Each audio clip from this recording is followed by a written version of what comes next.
For your time, Congressman. So what are your thoughts on how many more solar loans perhaps were rushed through?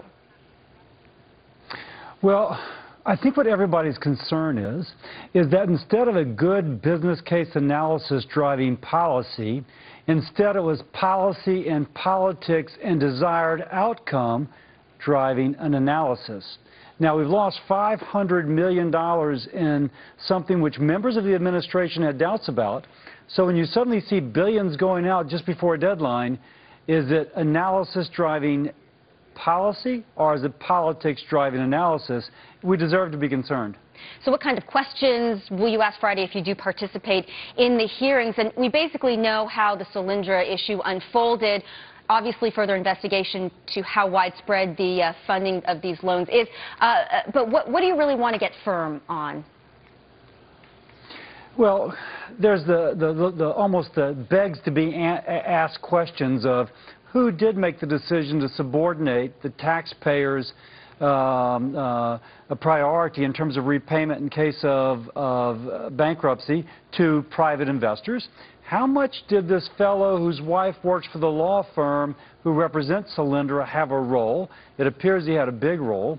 Why was Secretary Chu still talking about lending Solyndra money long after it became almost apparent they were going to go bankrupt? FBI has a fraud investigation. Treasury Department is now investigating. There's lots of questions to be asked. Right. So what's your instinct on the ultimate political fallout of Solyndra? I'm hoping anytime we have an administration that believes in a centrally planned economy.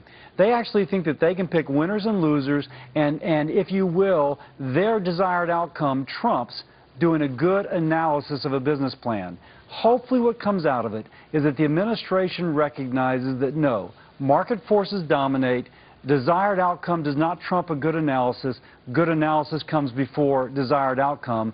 That's what I hope comes out of this. With the emphasis on green jobs and just general job creation, we've got the big Jobs Council meeting tomorrow. Do you think this is a step back for these green jobs, the solar industry itself? Anything that puts desired outcome in front of good business case analysis should step back.